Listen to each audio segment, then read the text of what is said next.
আজ অনেক দিন পরে একটা মনের ইচ্ছা পূরণ হলো বলতে পারো। তো hello guys, welcome to my channel. আমি স্মৃতি। তো সকাল সকাল স্নান করে একদম রেডি হয়ে গিয়েছি। আজ যাচ্ছি নৈহাটি বড়মার দর্শনে। তো আমার বাড়ির থেকে নৈহাটির ডিস্টেন্স প্রায় 60 কিলোমিটার্স। বাসে, মেট্রোতে, ট্রেনে চড়ে একদম পৌঁছে গিয়েছি নৈহাটি স্টেশনে, যেটা অনেকেরই হয়তো জানা, মানে এর আগে এসেছো, বাট আমার জন্য এটা কিন্তু একদম ফার্স্ট টাইম ছিল। তো দেখো, স্টেশনে নেমেই সামনে এরকম টোটো অটো রয়েছে, যেগুলো মন্দিরের সামনে তোমাদের নামিয়ে দেবে 10 টাকার বিনিময়। বাট আমরা হেঁটেই গিয়েছিলাম, কারণ একদম মাত্র 2 মিনিটের হাঁটা পথ স্টেশন থেকে। তো যাওয়ার পথে এরকম রাস্তার ধারে ধারে অনেকই দোকান ছিল, যেখানে ঠাকুরকে পুজো দেওয়ার ডালা বিক্রি হচ্ছিল। তো যেগুলো আপনার 50 টাকা 100 টাকা এরকম ছিল। তো চলে এসেছি মন্দিরের একদম সামনে।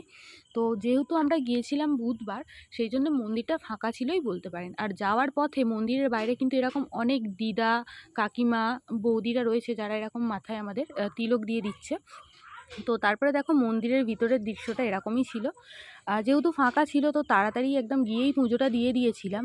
ফাইনালি আমরা মন্দিরের ভেতরে পৌঁছে গিয়েছি। বাট এখানে একটা জিনিস আমার খারাপ লাগলো, মানলাম প্রচুর দর্শনার্থীর ভিড় হয়, কিন্তু এখানে পুজোটা কিন্তু সেইভাবে হতে আমি দেখলাম না। জাস্ট ডালাগুলো আমরা নিয়ে যাচ্ছিলাম, সেখান থেকে ফুলটা ছুঁড়ে ঠাকুরের কাছে দিয়ে দেওয়া হচ্ছিল। আর প্যাকেট থেকে সন্দেশ বার করে একটা ঠাকুরকে দিয়ে দেওয়া হচ্ছিল। দেখতেই পাচ্ছিলেন যে পুরোহিতরা নিজেদের মধ্যে হাসাহাসি করছে, কথা বলছে। ঠিকভাবে নামটা গোত্রটা অবধিও ওনারা শুনছেন না। তো যাই হোক, আমার তো বড় মাকে দেখার যে ইচ্ছাটা ছিল অনেক দিনের, সেটা ফাইনালি পূরণ হলো। এটা মনে করি যে ভগবানের কাছে যাওয়াটা কিন্তু খুব ভাগ্যের ব্যাপার। তিনি যতক্ষণ না চাইছেন, আমরা কিন্তু সেখানে পৌঁছাতে পারবো না।